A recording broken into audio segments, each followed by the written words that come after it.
Commissioner Mitchell Commissioner joining. Mitchell joining. Oh, there we go. That's good. We're coming through. We're good. Yep, because that was the only thing, it wasn't coming through. Oh, it's coming through now. It's coming through. Yep, we're good now. Thank you so much, Jason. We can hear you, Commissioner Mitchell.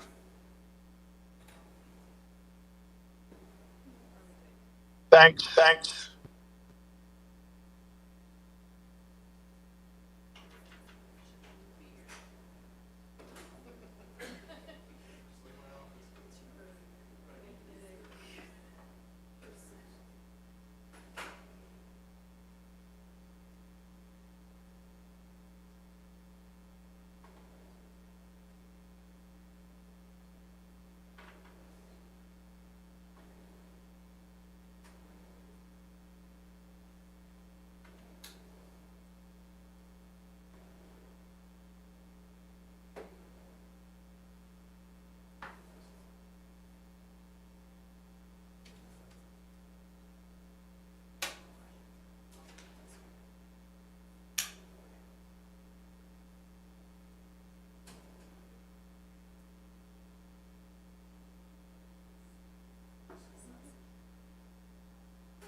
Good morning, everyone. Welcome. Commissioner Mitchell, can you hear us? Yep, I can hear you just fine. Good morning. I know you're,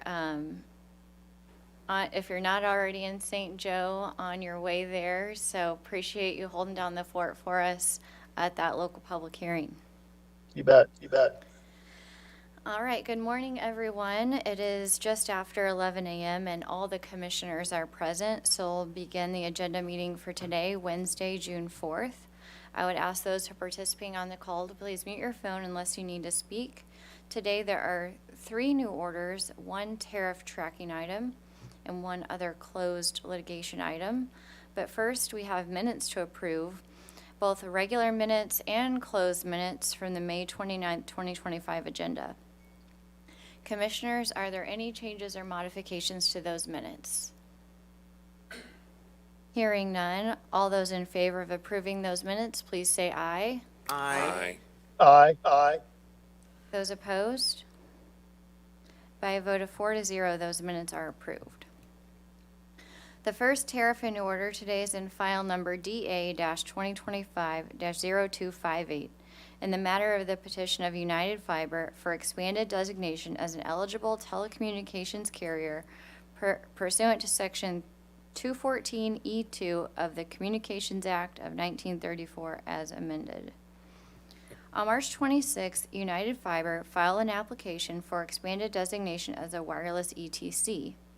United Fiber and TurboNet were recently granted consent by the FCC for the transfer of TurboNet's Rural Digital Opportunity Fund support and service obligations to United Fiber.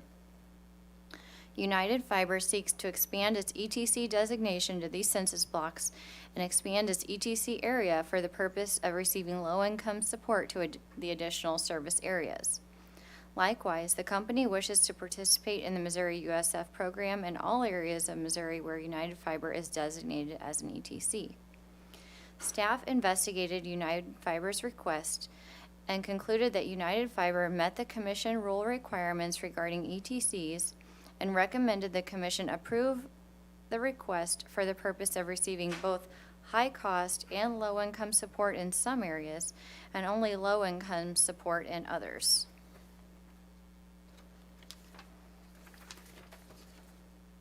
Thus, the order before us approves United Fiber's application and allows United Fiber to receive Missouri USF funding. With that, I recommend we approve the order version number 1. Commissioner Coleman. I support the order. Commissioner Kolkmeyer. I support the order. Commissioner Mitchell. I'm in support of the order. All those in favor of approving this order, please say aye. Aye. Those opposed? By a vote of 4-0, that order is approved. Second tariff in order today is in file number WR-2024-0320 in the matter of Missouri American Water Company's request for authority to implement a general rate increase for water and sewer service provided in Missouri service areas. On May 7th, the Commission issued its report and order in this matter, and on May 16th, OPC, MECG, and Consumers Council timely filed either motions for reconsideration or applications for rehearing. Section 386-501 states that the Commission shall grant an application for rehearing if in its judgment sufficient reason therefore be made to appear. After reviewing the applications, the Commission does not find sufficient reason to reconsider or rehear this matter. On this case, after reading the request for rehearing, especially on the UAT, I am unpersuaded by OPC's and Consumers Council's arguments that the Commission should have approved the UAT.